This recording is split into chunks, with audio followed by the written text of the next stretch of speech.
Welcome, everyone. Thanks for tuning in to 2K Sports. NBA action for you coming up. Moments away, it'll be Denver up against the Barclays Center. This is Kevin Harlan, joined by Greg Anthony and Clark Kellogg, with Allie LaForce reporting courtside. Now let's take a look at Denver's opening lineup. Out on the perimeter, it's going to be Brown and Johnson. Side for him, it's Gordon and Jokic. And it's Murray in at the point. And for Brooklyn, Porter and Clowney up in the forward spots. They're with Traoré. And it's Claxton in at the center, locking down the middle. Well, Clark, everyone's picking the same team to win this one. They're clear. Right, I mean, and they should be. But you can't take anybody lightly in the NBA. As the underdog, you have no expectations, and sometimes that can free you up to play your best basketball, which gives you a chance to maybe catch that opponent who's the favorite off guard. And you don't want to give up that kind of look. Pass to Clowney. Now here's Porter. Pulls up. And Brown pulls it down. 4 on 3 as they bring it up. Here's Johnson.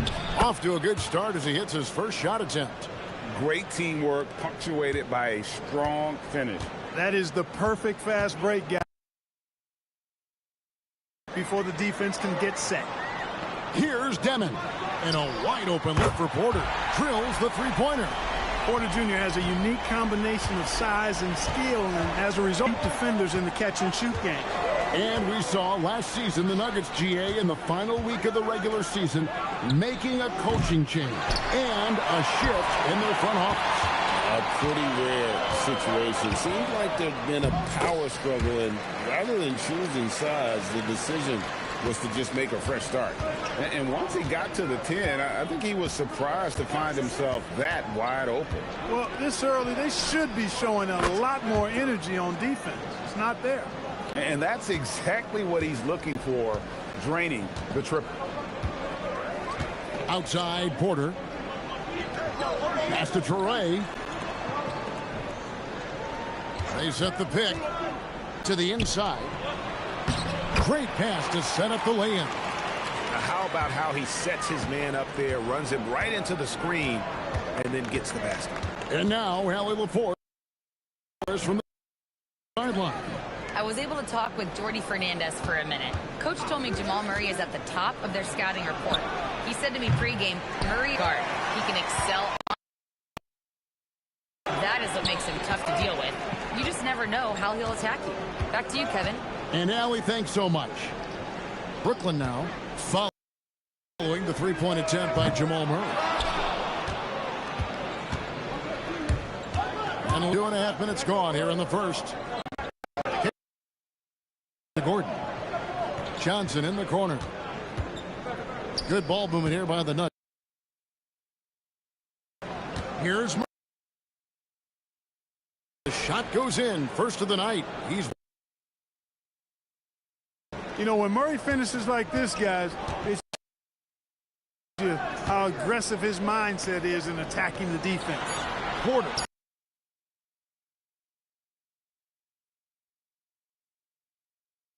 Love how they're using him on that. 1 quarter in the books, and it's Nets lead by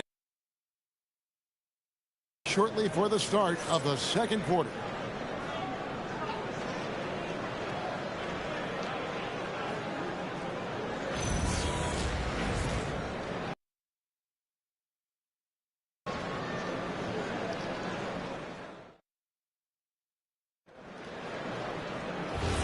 And close game underway so far. We'll see if either of these teams can. And taking a look at the Nets' performance here, guys, what jumps? Impressive start. They came in with a well-conceived game plan and have executed. Yeah, you know what? Makes it really easy for the coaching staff in that case. No adjustments needed. Just keep on keeping on. So out there for the Nuggets right now, we've got Murray. Brown out there with Peyton Watson. Then there's Hardaway. And it's Valanciunas in at the pivot spot, manning the middle. Hardaway, no good. Hey, it was a good look, one he normally capitalizes on. And he goes in for the dunk. The D just kind of stepping aside and letting him get to the rim. There's a reason, GA, the lead is what it is right now. you know, you look at it, the communication is lacking, as is the trust. They can ill afford those types of breakdowns. It won't work. You can't win with those kind of breakdowns. Denver with the ball. After the basket by Brooklyn. You know, Greg, you could argue the Nets kind of overachieved last season under first-year head coach Jordi Fernandez. Yeah, only the 6th worst record last season. The defense was halfway decent, but they understand some patience is required in a rebuild. Now here's Hardaway. Scoreless thus far. Both teams deciding to change it up.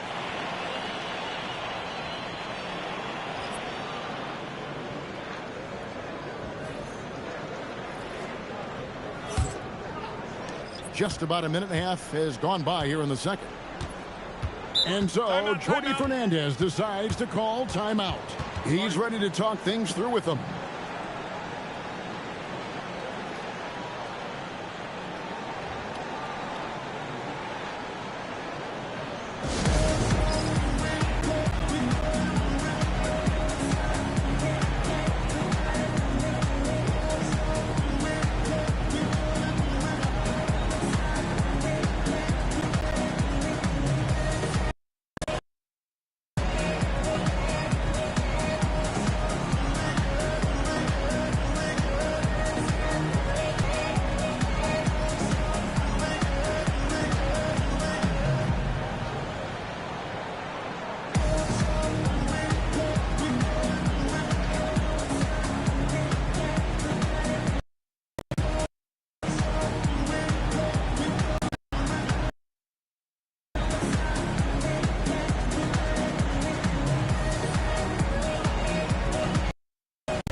Denver making a switch.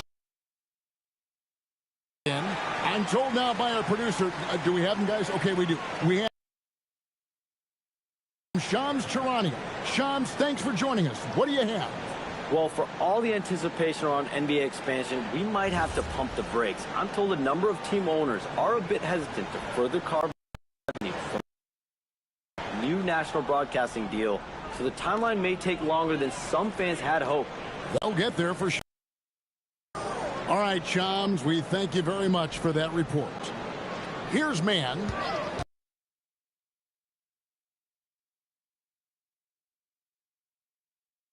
.16 left to play in the first half. Game 7 series. Yes, indeed they were. They beat the Clippers in the first round and then fell to the Thunder series and ended up giving the eventual NBA champs their toughest test of the postseason. Right now, let's take a moment here to catch up with Allie LaForce on the sidelines. Thank you. Those who've worked with Nets coach Jordi Fernandez rave about his people skills. He said, quote, "Am I very good at it? I don't know, but I try." Because when you have that relationship, especially in the tough moments, is when you can break through and be successful. Without it, it's tough, so you try to build it. Back to you, Kevin. Thank you, Allie. Now here's Murray. Takes a three. It's hauled in by Claxton. 2 seconds separating the shot clock and game clock. Pass to Traore.